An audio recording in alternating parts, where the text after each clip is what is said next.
পাকিস্তানের ৯টি স্থানে হামলায় ৭০ জন নিহত বলছে নয়াদিল্লি। পাল্টা আঘাতে নিহত ১৫ ভারতীয়।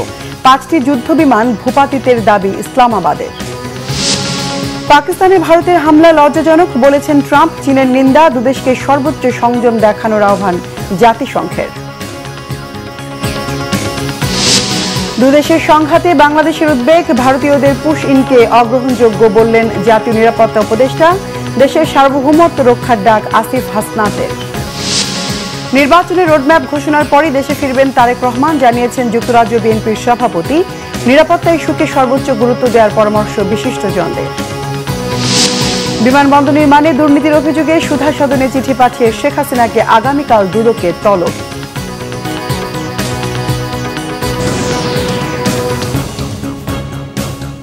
দেখছিলেন ক্রাউন সিমেন্ট সংবাদ শিরোনাম। পাকিস্তানের অন্তত ৯টি অবস্থানে ভারতের ক্ষেপণাস্ত্র হামলায় অন্তত ২৬ জন নিহত হয়েছে, আহত ৪৬ জন। যদিও ভারতের দাবি অপারেশন সিন্দুরের আওতায় হত্যা করা হয়েছে অন্তত ৭০ জনকে।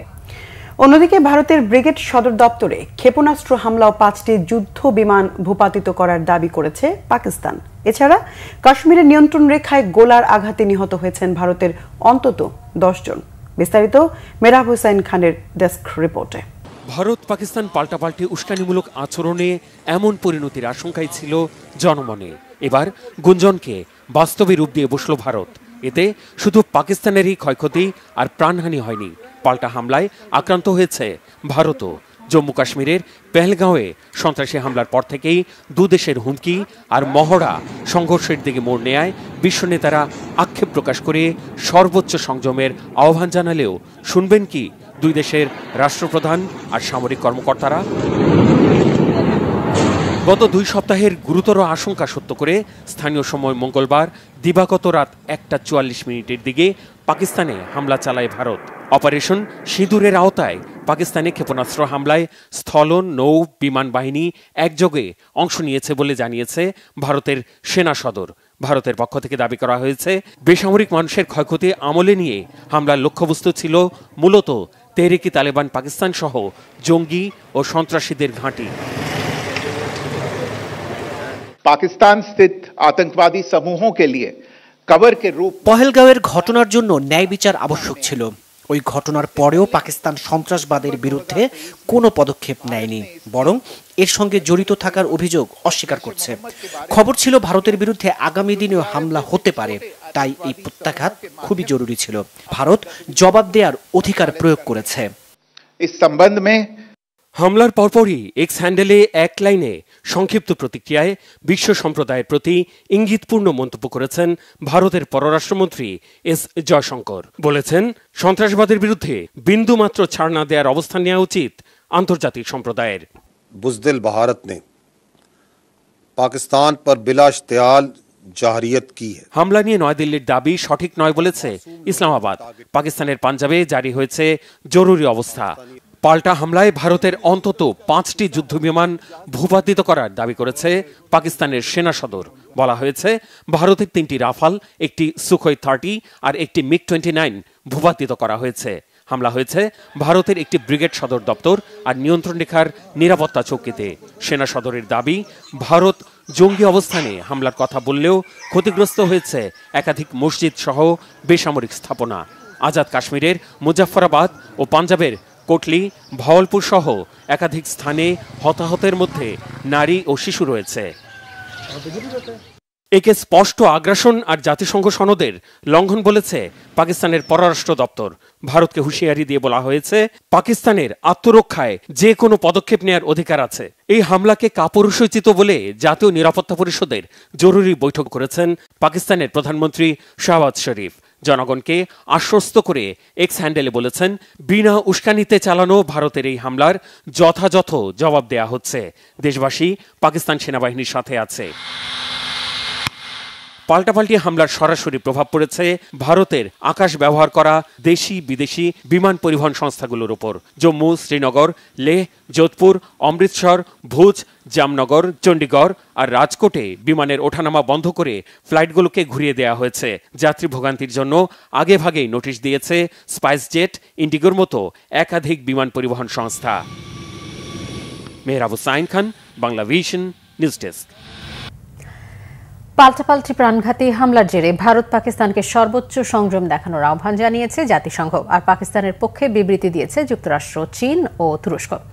ভারত পাকিস্তান সংঘর্ষে জড়িয়ে পড়ার উদ্বেগ জানিয়ে বিবৃতি দিয়েছেন জাতিসংঘ মহাসচিব অ্যান্টনিও গুতেরেস। তার আশা, দুদেশই সর্বোচ্চ সংযম দেখাবে। সংবাদ সম্মেলনে এই তথ্য জানিয়েছে তার মুখপাত্র স্টিফেন দুজারিক। বলেছেন, নিয়ন্ত্রণ রেখা ও আন্তর্জাতিক সীমান্ত জুড়ে ভারতের সামরিক অভিযানে মহাসচিব গভীরভাবে উদ্বিগ্ন।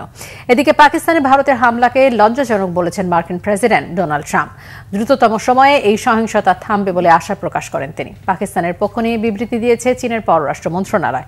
এতে বলা হয়েছে, পাকিস্তানে ভারতের এই আগ্রাসন নিন্দনীয়। পাকিস্তানের পররাষ্ট্রমন্ত্রী ইসাক দারের সাথে ফোনে আলাপ করেছেন তুরস্কের পররাষ্ট্রমন্ত্রী হাকান ফিদান। আশ্বাস দিয়েছেন, পরিবর্তিত পরিস্থিতিতে পাকিস্তানের পাশে থাকবে তুরস্ক।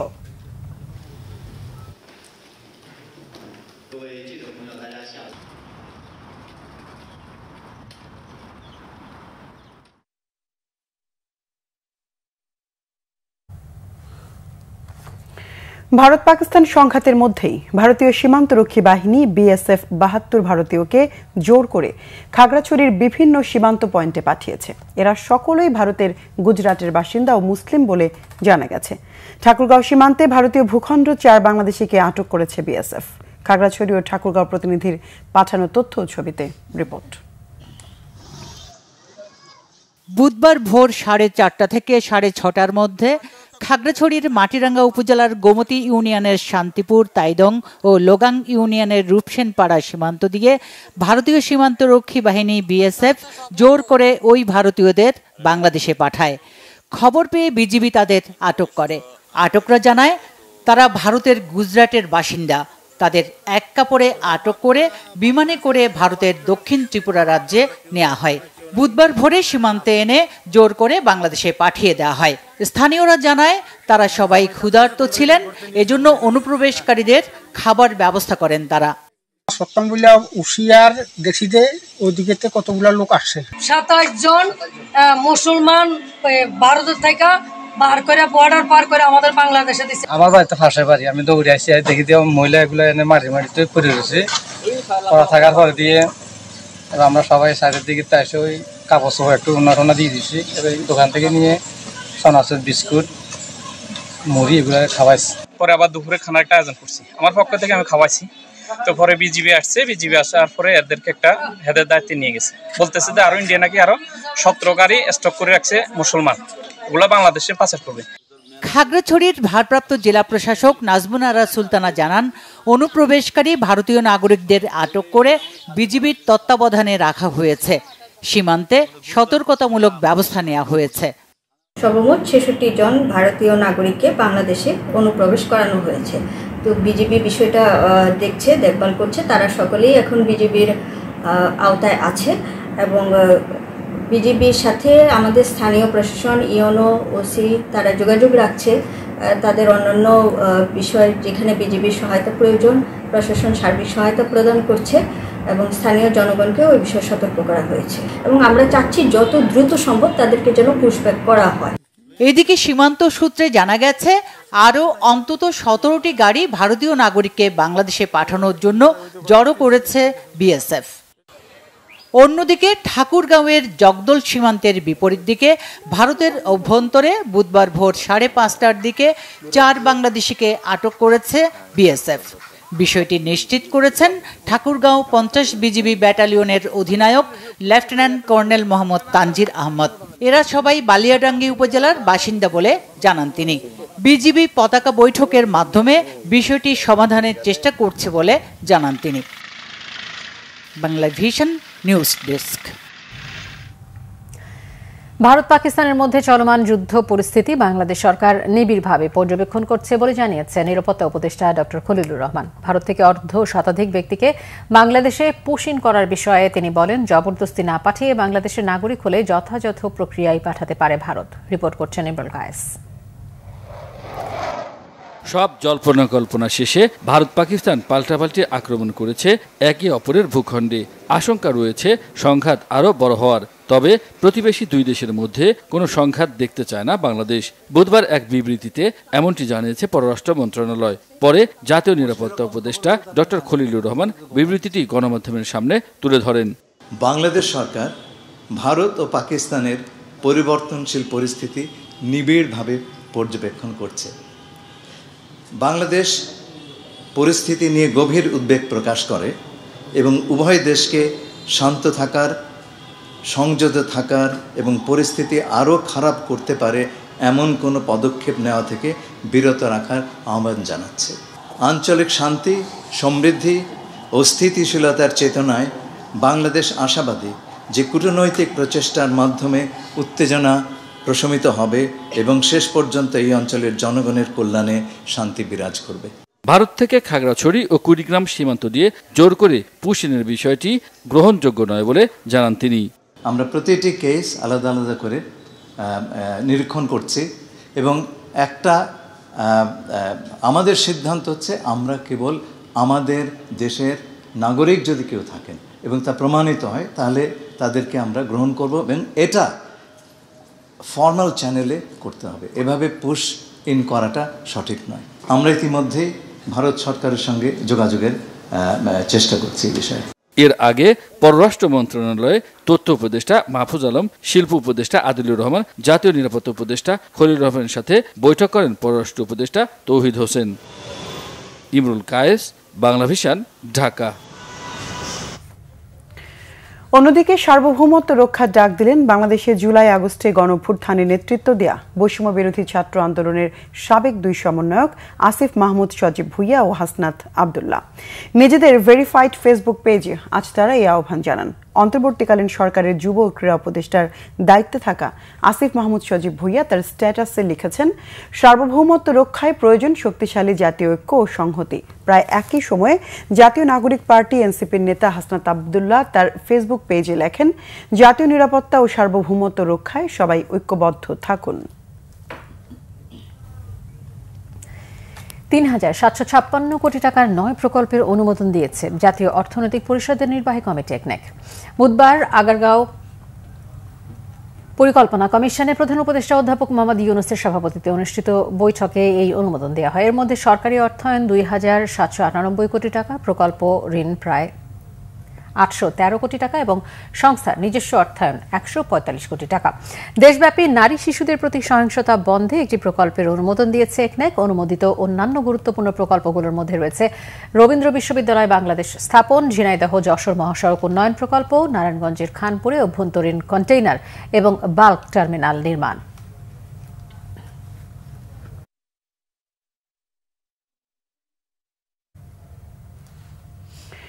নির্বাচনের রোডম্যাপ ঘোষণার পরই দেশে ফিরবেন বিএনপির ভারপ্রাপ্ত চেয়ারম্যান তারেক রহমান। তার থাকার জন্য ঢাকায় ভাড়া বাসা প্রস্তুত করা হচ্ছে। এসব তথ্য জানিয়েছেন যুক্তরাজ্য বিএনপির সভাপতি এম এ মালেক। আর রাজনৈতিক বিশ্লেষক ডক্টর মাহবুবুল্লাহ মনে করেন, দেশে ফেরার আগে তারেক রহমানের নিরাপত্তা ইস্যুকে সর্বোচ্চ গুরুত্ব দিতে হবে। সিকান্দার রেমানের বিশেষ রিপোর্ট। দেশি বিদেশি ষড়যন্ত্রকারীদের ধারাবাহিক অপপ্রচার ও রাজনৈতিক চক্রান্তের শিকার হন তারেক রহমান। সমালোচিত 111-এ নির্মম নির্যাতন করা হয় তাকে। 2008 সালে চিকিৎসার জন্য লন্ডনে যান বিএনপির ভারপ্রাপ্ত চেয়ারম্যান। এরপর থেকেই তিনি সেখানে রয়েছেন। মাঝে কেটে গেছে 17টি বছর। এই দীর্ঘ সময়ে দেশের বাইরে থেকেও বাংলাদেশ জাতীয়তাবাদী দল বিএনপির নেতৃত্ব দিচ্ছেন তারেক রহমান। লন্ডনে থেকেও তিনি বাংলাদেশের প্রয়োজন সর্বদা সচেষ্ট থেকেছেন। গত 17 বছরে বাংলাদেশের প্রতিটি গণতান্ত্রিক কর্মসূচিতে তারেক রহমানের ছিল দক্ষ নেতৃত্ব। চিকিৎসা শেষে 4 মাস পর দেশে ফিরেছেন বিএনপি চেয়ারপারসন বেগম খালেদা জিয়া। সাথে এসেছেন তারেক রহমানের সহধর্মিণী জুবাইদা রহমান ও আরাফাত রহমান কোকোর স্ত্রী। কিন্তু ফেরেননি তারেক রহমান। কেন এই মুহূর্তে তারেক রহমান আসলেন না, তার একটি ব্যাখ্যা দিয়েছেন রাজনৈতিক বিশ্লেষক ডক্টর মাহবুবুল্লাহ। যেহেতু এই মুহূর্তে তার বিরুদ্ধে সেভাবে মামলা মোকদ্দমা নেই, তিনি সহজেই আসতে পারতেন। তারপরেও বোধহয় বেশ কিছু বিবেচনার ব্যাপার আছে, বিশেষ করে নিরাপত্তার প্রশ্নটি আছে। তার নিরাপত্তার দিকটি সম্পূর্ণভাবে বিবেচনায় নিয়েই কিন্তু তাকে সিদ্ধান্ত নিতে হবে এবং দেশবাসীকেও সিদ্ধান্ত নিতে হবে। যুক্তরাজ্য বিএনপির সভাপতি এম এ মালেক জানালেন কবে ফিরতে পারেন তারেক রহমান। তারেক রহমান এইখানে বাড়াটিয়া বাড়ি খুঁজছেন, কারণ ওনার কোনো বাড়ি নেই ঢাকাতে, কোনো ফ্ল্যাটও নেই। এখন উনার ভাড়াটিয়া বাড়ি, ওনার ইনকাম এবং ভাড়া একটা মিল রাখতে হবে। সেকেন্ড হচ্ছে তাহলে ওনার শ্বশুর বাড়ি আসতে হবে। আমি শুনেছি যে ওনার শাশুড়ি একটা বাড়ি উনি পেন্টিং করতেছেন, এর মানে হচ্ছে হয়তো উনি ওখানে উঠবেন। আচ্ছা, এখন এটা 1 নাম্বার, এটা কমপ্লিট করতে হবে। তো এটার জন্য 2 মাস 3 মাস লাগবে একটা বাড়ি রেনোভেশন করতে হলে। এই 3 মাস সময় আপনাকে দিতে হবে। এক। সেকেন্ড হচ্ছে নির্বাচনী রোড ম্যাপ দিতে হবে। Then he is our leader, he has to come here. ঐক্যবদ্ধ বিএনপি শত নির্যাতনের পরও তারেক রহমানের নেতৃত্বেই এগিয়ে যাবে বলে জানান বিশ্লেষকরা। জনগণই বিএনপির সকল রাজনৈতিক ক্ষমতার উৎস। বিএনপি জনগণকে বিশ্বাস করে, জনগণও বিএনপিকে বিশ্বাস করে। সুতরাং আপনার প্রতি, আপনাদের প্রতি, বিএনপির প্রতি জনগণের এই ভালোবাসার প্রতিদান দিতে জনগণের সঙ্গে থাকুন, জনগণকে সঙ্গে রাখুন। সিকান্দার রেমান, বাংলাভিশন, ঢাকা। বিমানবন্দরের উন্নয়নের নামে দুর্নীতির অভিযোগে জিজ্ঞাসাবাদের জন্য সাবেক প্রধানমন্ত্রী শেখ হাসিনাকে আগামীকাল তলব করেছে দুদক। সংস্থাটির একটি চিঠি ধানমন্ডির সুধা সদনের ঠিকানায় পাঠানো হয়েছে। এদিকে কয়েকটি মামলায় গ্রেপ্তারি পরোয়ানা রয়েছে শেখ হাসিনার নামে। তাকে দেশে ফেরাতে কাজ করছে দুর্নীতি দমন কমিশন দুদক। শেখ হাসিনা জিজ্ঞাসাবাদে মুখোমুখি না হলে আত্মপক্ষ সমর্থনের সুযোগ হারাবেন। ক্ষমতায় থাকাকালে গত 15 বছর বিমানবন্দরে উন্নয়নের নামে হাজার হাজার কোটি টাকা লোপাটের অভিযোগে তাকে তলব করা হয়েছে। 2024 সালের জানুয়ারিতে 3টি আন্তর্জাতিক বিমানবন্দরের 4টি উন্নয়ন প্রকল্পে প্রায় 900 কোটি টাকা আত্মসাতের অভিযোগে মামলা করে দুদক। লুটপাটের অন্যতম হোতা হিসেবে শেখ হাসিনার সাবেক সামরিক উপদেষ্টা তারিক সিদ্দিকী সহ 19 জনকে আসামি করা হয়েছে।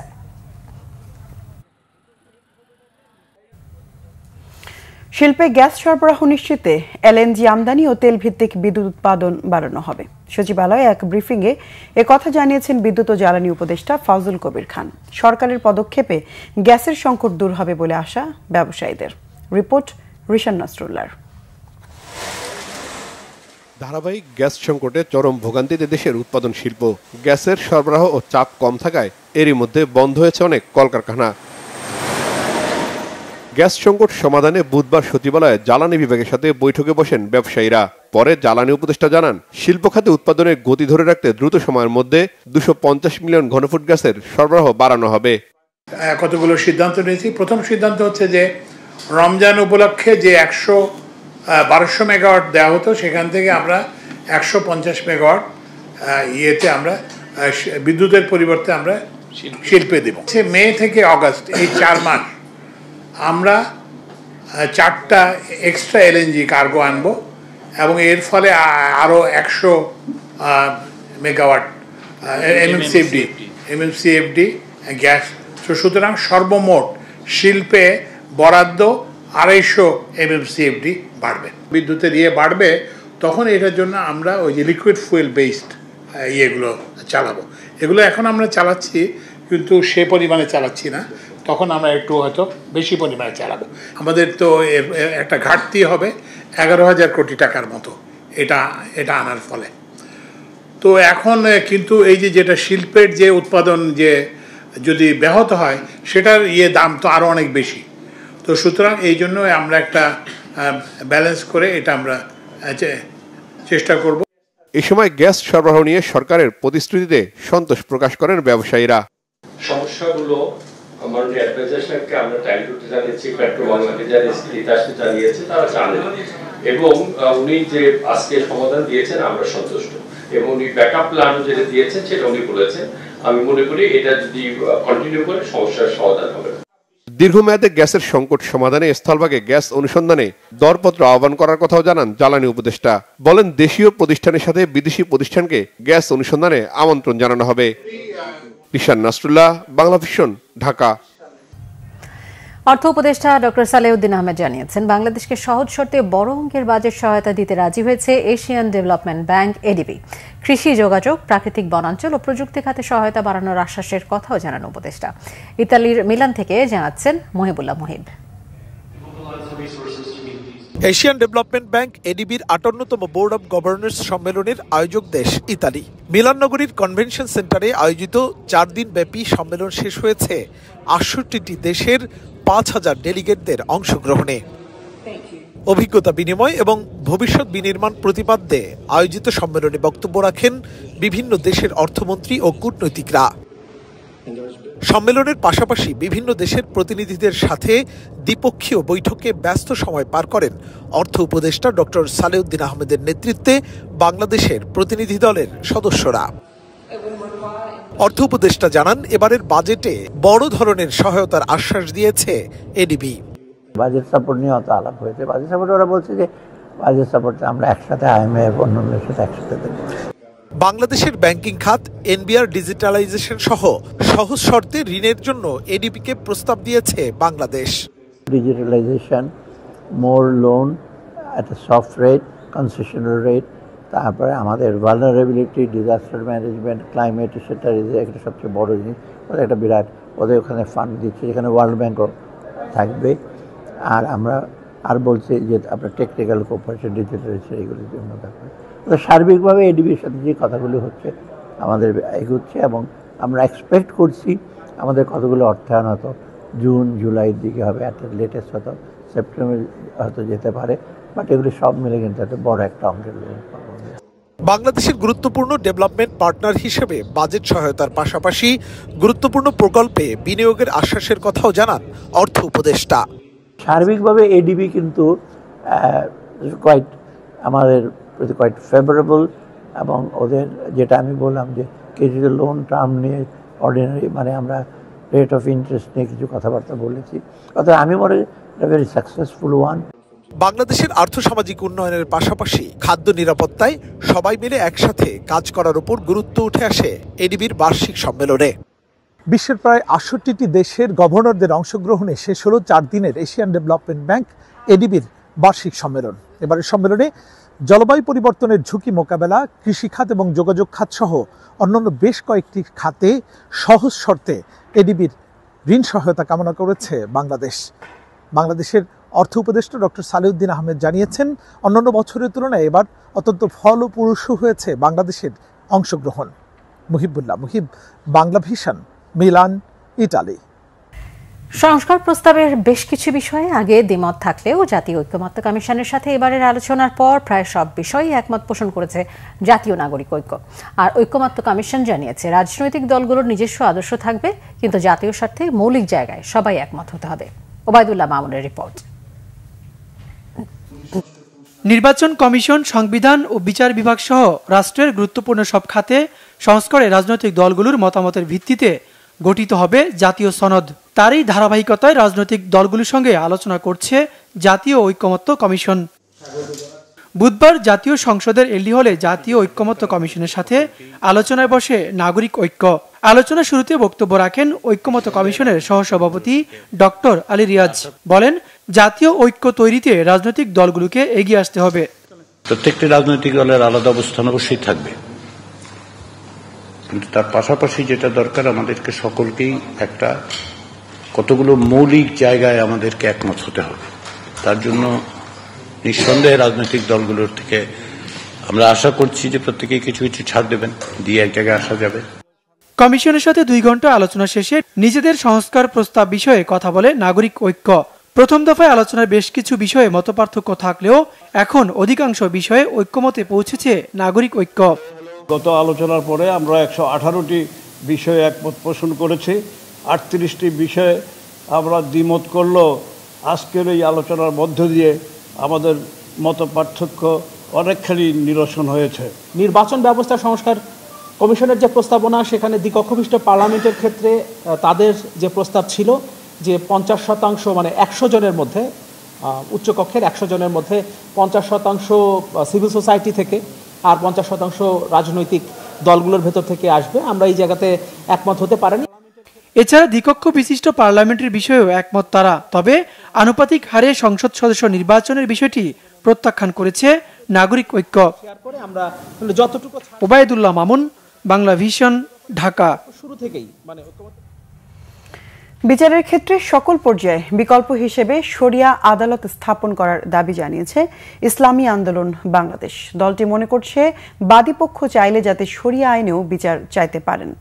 জাতীয় সংসদ ভবনের এলডি হলে জাতীয় ঐক্যমত্য কমিশনের সাথে দলটির বৈঠক শেষে সংবাদ সম্মেলনে এ বিষয়ে কথা বলেন ইসলামী আন্দোলন বাংলাদেশের সিনিয়র যুগ্ম মহাসচিব গাজী আতাউর রহমান। ৬টি সংস্কার কমিশনের প্রস্তাবনা নিয়ে জাতীয় ঐক্যমত্য কমিশনের সাথে আলোচনা করেন দলের নেতারা। সেখানে তারা যেসব মতামত দিয়েছেন তার মধ্যে আছে ক্ষতিগ্রস্ত অনুমোদন ছাড়া রাষ্ট্রপতি দণ্ড মওকুফ করতে পারবেন না।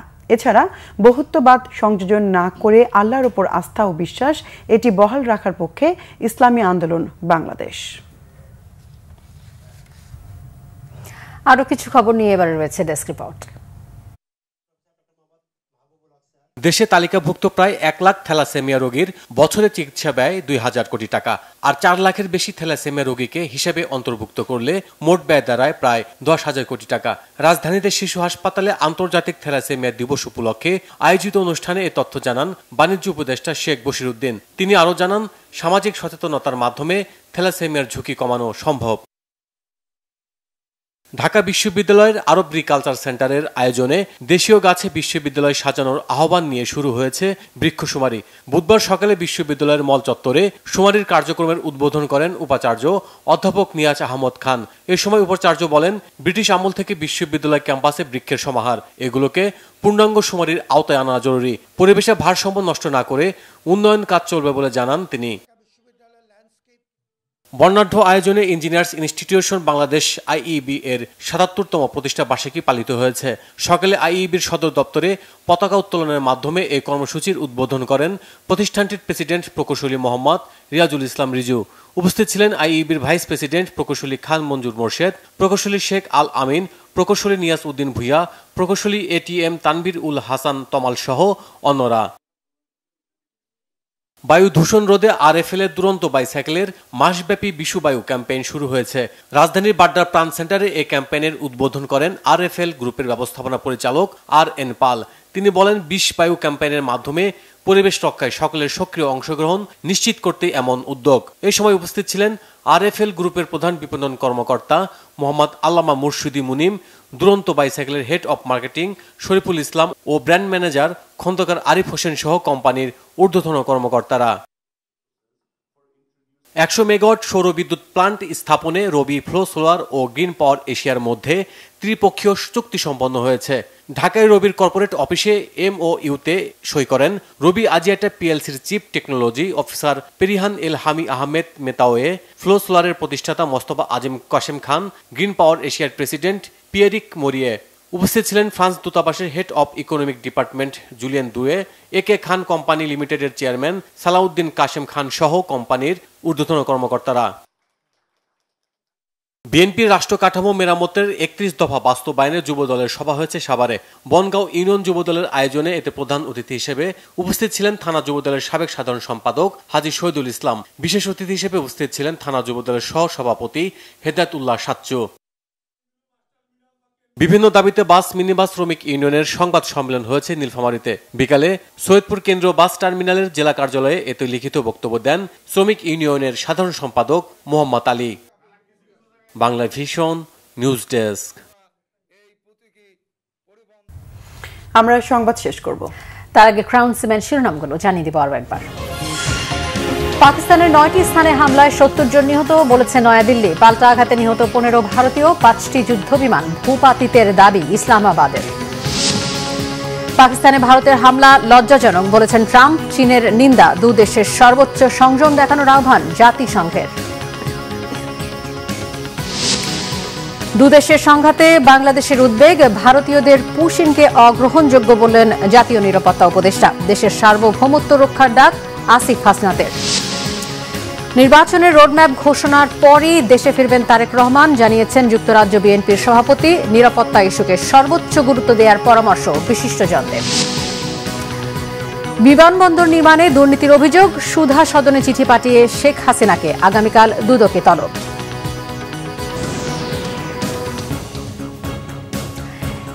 এখনকার মতো পরের সংবাদ রাত 1টায় দেখার আমন্ত্রণ রইল। এছাড়া বাংলাদেশের সংবাদ ও সংবাদ সংশ্লিষ্ট অনুষ্ঠান দেখতে ভিজিট করুন www.bvnews24.com ও facebook.com/banglavisionnews এবং সাবস্ক্রাইব করুন youtube.com/banglavisionnews। এতক্ষণ সঙ্গে থাকায় ধন্যবাদ সবাইকে। শুভরাত্রি।